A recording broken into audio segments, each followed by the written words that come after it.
Bonjour mes frères et sœurs et bienvenue à cette méditation guidée de l'Évangile de Jésus-Christ selon Saint Luc au chapitre 4 versets 16 à 30. En ce temps-là, Jésus vint à Nazareth où il avait été élevé. Selon son habitude, il entra dans la synagogue le jour du sabbat et il se leva pour faire la lecture. On lui remit le livre du prophète Isaïe.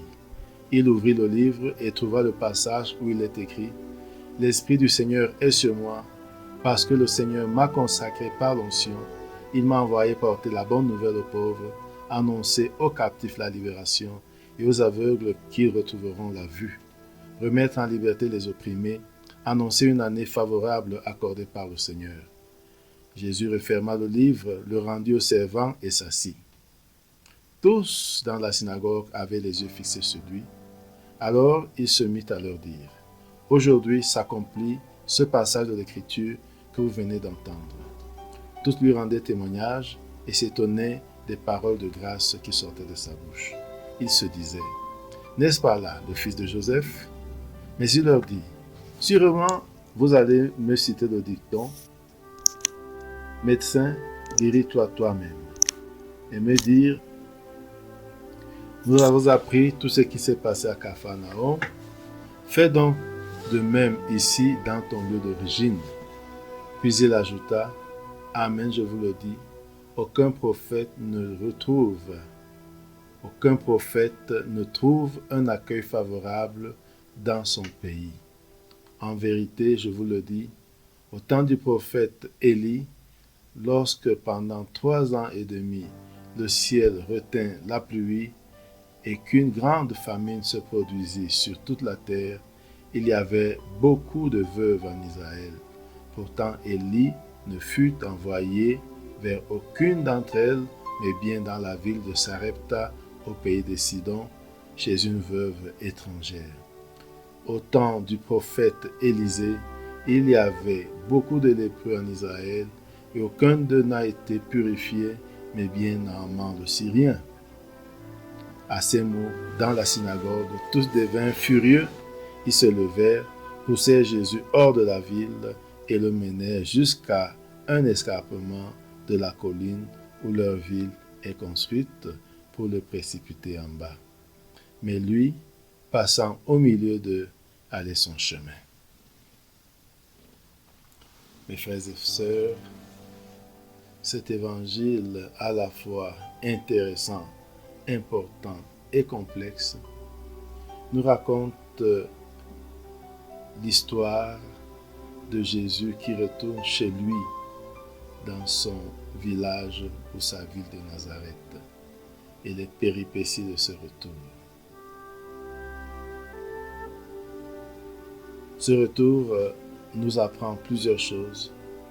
Premièrement, la mission de Jésus, celle de porter la bonne nouvelle aux pauvres, selon ce qui est écrit dans le livre du prophète Isaïe.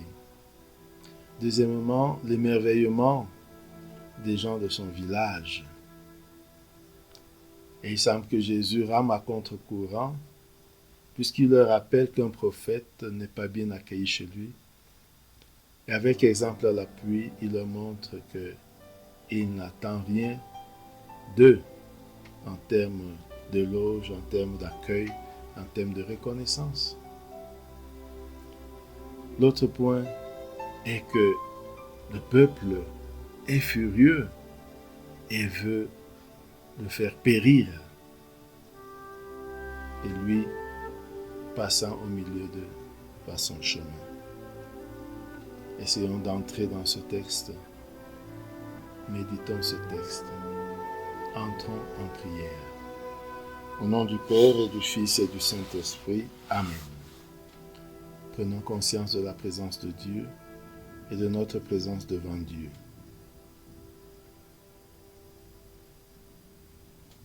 Invoquons l'Esprit de Dieu pour qu'il nous guide et nous accompagne. Disons 3 fois, viens Esprit Saint.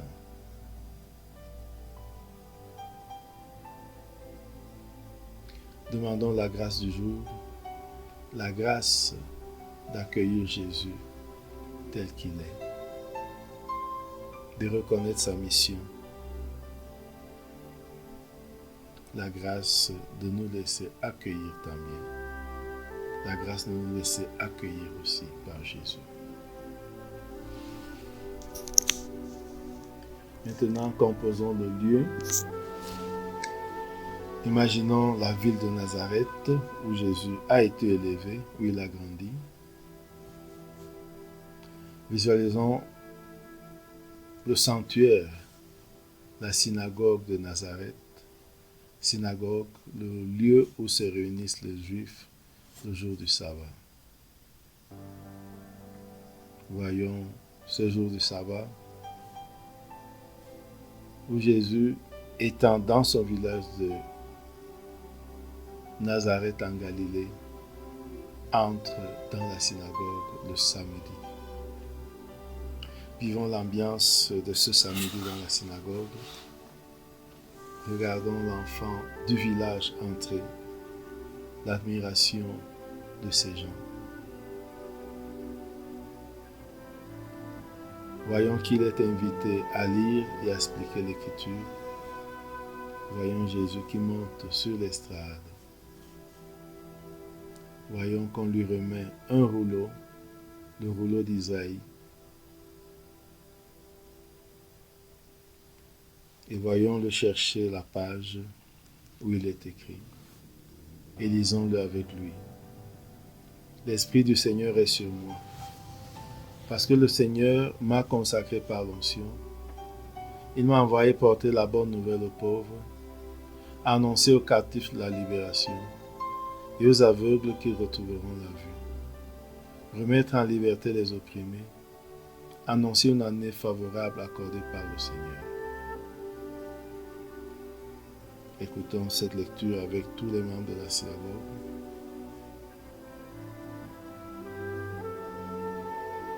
Regardons Jésus fermer le livre et le donner au servant. Regardons-le s'asseoir en silence. Ressentons l'ambiance dans cette synagogue où tous regardent Jésus, où tous ont les yeux fixés sur Jésus, espérant écouter son explication. Regardons Jésus prendre la parole. Écoutons ce qu'il dit en regardant ces personnes. Aujourd'hui s'accomplit ce passage de l'Écriture que vous venez d'entendre. Essayons de comprendre ce que Jésus veut dire par là. Aujourd'hui s'accompagne ce passage de l'Écriture que vous venez d'entendre.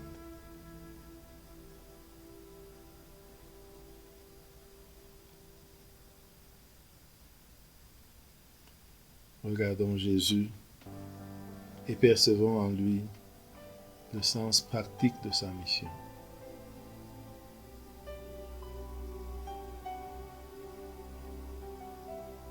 Porter la bonne nouvelle aux pauvres, annoncer aux captifs la libération, aux aveugles la vue, libérer les opprimés, annoncer une année favorable accordée par le Seigneur. Essayons d'entrer dans l'esprit de cette mission.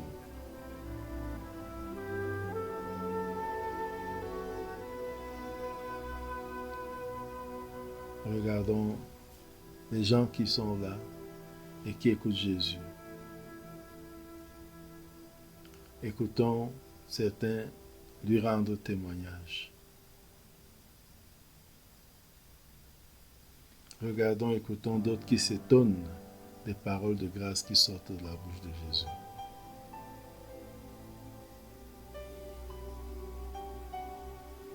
Regardons cette partie qui dit: n'est-ce pas là le fils de Joseph? Écoutons la réponse de Jésus. Sûrement vous allez me citer le dicton: médecin, guéris-toi toi-même. Et me dire: nous avons appris tout ce qui s'est passé à Capharnaüm. Fais donc de même ici dans ton lieu d'origine. Regardons et écoutons la conclusion de Jésus. Amen, je vous le dis, aucun prophète ne trouve accueil favorable dans son pays. Ressentons ce que Jésus pense en disant cela. Amen, je vous le dis, aucun prophète ne retrouve un accueil parfait ou un accueil favorable dans son pays. Et regardons Jésus qui continue. En vérité, je vous le dis, au temps du prophète Élie, lorsque pendant 3 ans et demi, le ciel retint la pluie et qu'une goutte de famine et qu'une grande famine se produisit sur toute la terre, il y avait beaucoup de veuves en Israël. Et pourtant, Élie ne fut envoyé vers aucune d'entre elles, mais bien dans la ville de Sarepta, au pays de Sidon, chez une veuve étrangère. Visualisons cela. Élie,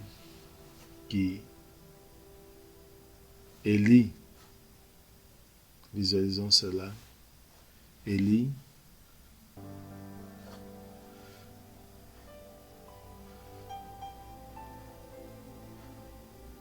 qui est envoyé vers une veuve étrangère.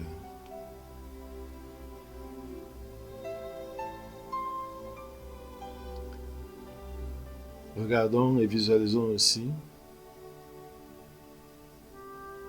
qu'au temps du prophète Élisée, il y avait beaucoup de lépreux en Israël et qu'un seul a été guéri, Nathan le Syrien.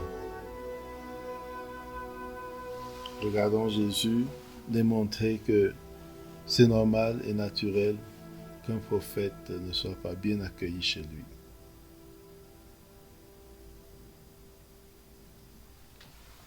Vivons l'ambiance à la synagogue après ces déclarations de Jésus.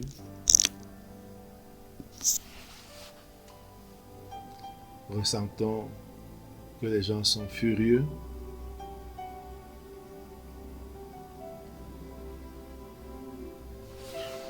Et regardons toutes leurs réactions.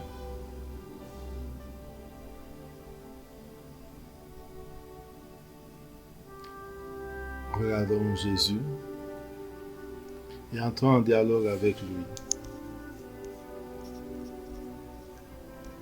sur ce que nous venons de méditer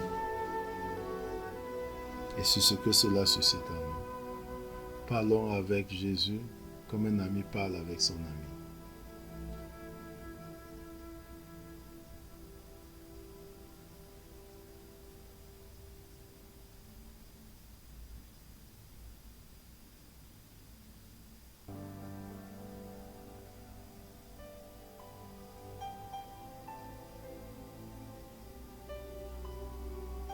Terminons notre prière par la prière reçue du Sauveur. Notre Père qui es aux cieux, que ton nom soit sanctifié, que ton règne vienne, que ta volonté soit faite sur la terre comme au ciel.